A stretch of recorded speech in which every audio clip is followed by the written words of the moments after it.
Hi guys, today we're going to talk about Pet by Akwaeke Emezi. Specifically, I listened to the audiobook, which is narrated by Christopher Myers, which, again, if you were here usually just for my initial thoughts, I loved it. 4.5 out of 5 stars. Christopher Myers beautifully captured Lucille and brought it to life for me.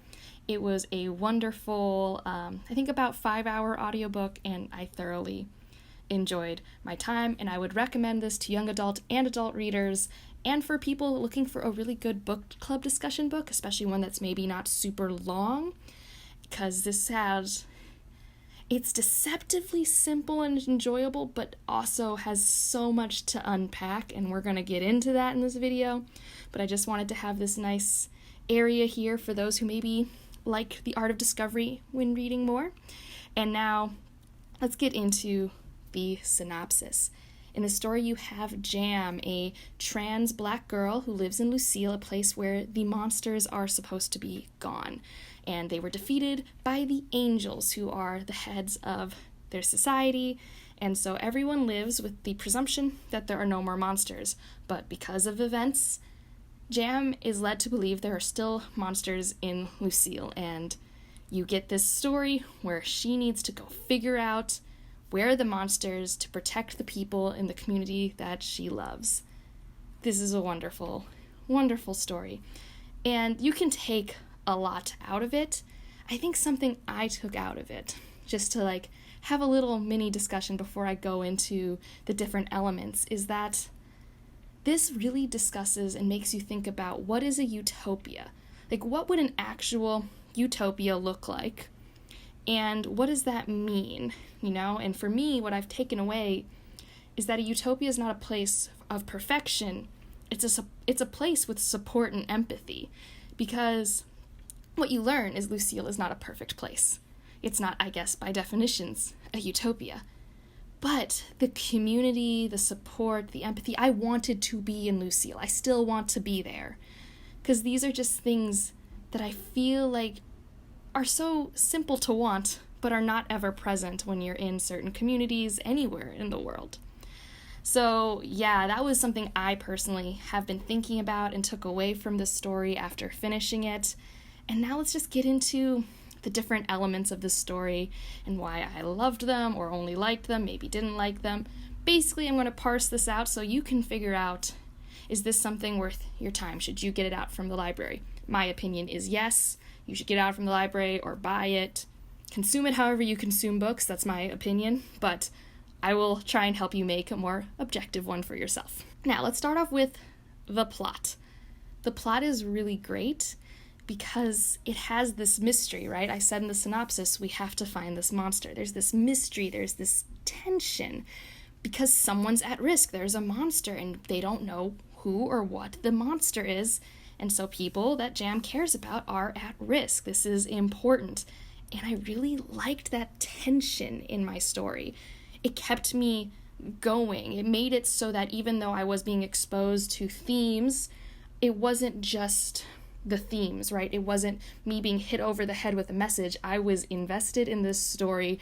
I needed to figure out what is going on. I was so invested in the characters for that. And so I really appreciated that suspense, and that leads me into the characters, because obviously if I didn't care about these characters, I would not care about where the monster is, right? And wow. Such good, well-developed characters, especially for such a short work. And I guess we can't not talk about Jam, so we're going to start with Jam. Jam is wonderful. Now, there's a lot we can say about Jam in terms of her representation. Trans black girl who's selectively mute, on the neurodivergency spectrum. Yes, these are all wonderful things to have in a character. But Jam, just regardless of that great representation, which I can't, I guess, speak to the quality of the representation. I appreciate it that it's there, but not identifying with those things. Look up Own Voices reviews to know if it's pretty good.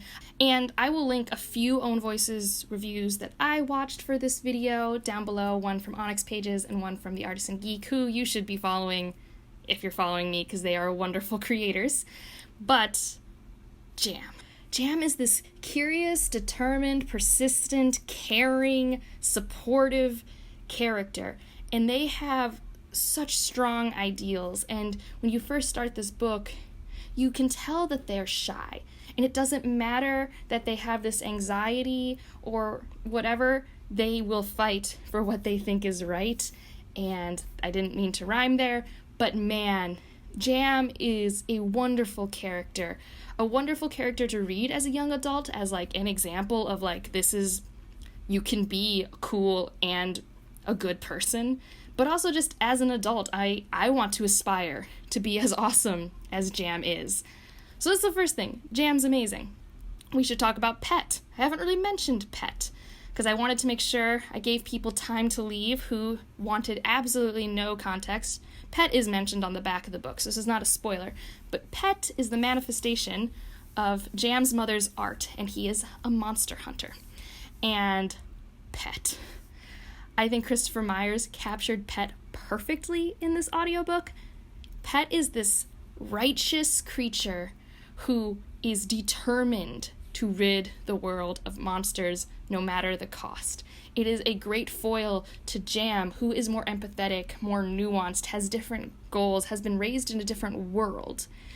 And also Pet's like snarky and funny and just a wonderful creature, because this Pet's not only someone that's there to be like, there are still monsters, you are naive, but also teaching Jam a lot of things. And that's just, it was a wonderful relationship dynamic, and I enjoy Pet and Jam so much as individuals. We need to also talk about redemption, Jam's best friend. First of all, I love this friendship. Platonic, wonderful, great friendship. And redemption is just a very supportive character. I keep coming back to this. There were so many just supportive people in this book, and I loved seeing it.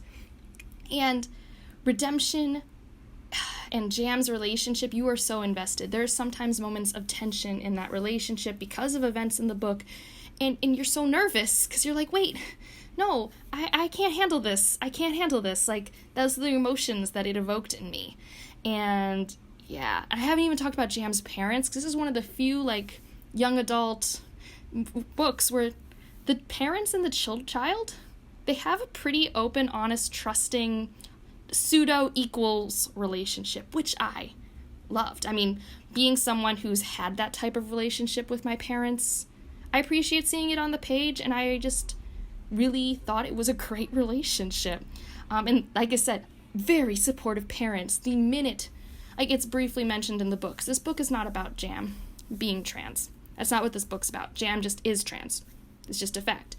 And the parents were instantly supportive about that. They're instantly supportive about how Jam needs to be not always voicing all the time, that they have to use sign language. This whole community, everyone who's important to Jam has learned sign language for them, and it's just amazing. Again, themes of support. It's just ever present.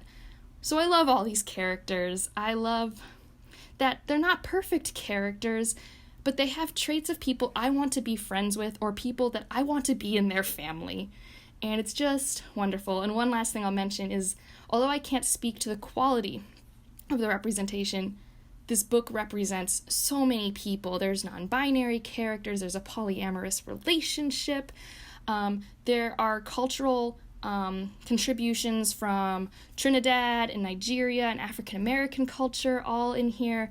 It's just a wonderful, casually inclusive story, and I appreciated that so much. So now let's get into some of the themes, because again, the themes are, again, where the story shines, because I feel like themes can sometimes be not an afterthought, but not as well executed as these other portions of a story. And whoa.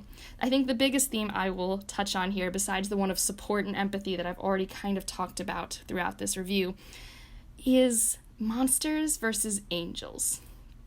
How do you spot either one? Is it unbinary? Is there such thing as this good-bad binary? What do monsters look like? Is there a look? Is there a look to angels? Now, what do you do when you find a monster? How do you find a monster? These are all questions that are asked that are very applicable to everyone's day, everyone's life, and how they approach the question, what do we do when we find a monster in our community, is interesting. And I think it's actually one that's really worth discussing at length in a book discussion or book club. I'm not saying that I necessarily agree or disagree with what the book chooses to do, but it's very interesting. And it leads to this idea where you're at the end of the book and you're like, is Lucille a utopia? And that's a personal question. And that's where I started going, what is a utopia? So my thesis for myself is I want to live in a community. My perfect community is one with support and empathy. And I think that's a lot of what I found in Lucille. Like, I really want to live in Lucille. And that's going to bring me into the world. I love Lucille.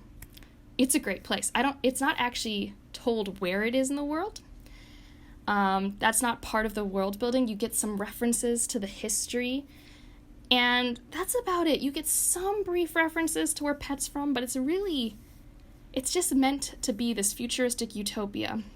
And when they talk about the past, it really has contemporary feelings. You really are like, okay, you're putting some shade on us right now. Like, that's what it feels like. So I don't think this is necessarily the strongest part of the book. And this plus the theme, I think, is where I took off half a star, is because although I really appreciated it, I kind of did at some point feel like I got hit over the head with it over and over again, which I don't mind, but it just did prevent it from being a complete 5-star, I think, for me. You know, sometimes rankings are a little bit on feel. And the last thing I'll talk about is the writing style, which, because I had the audiobook, I don't think I had the same experience as a physical reader, but it was beautiful.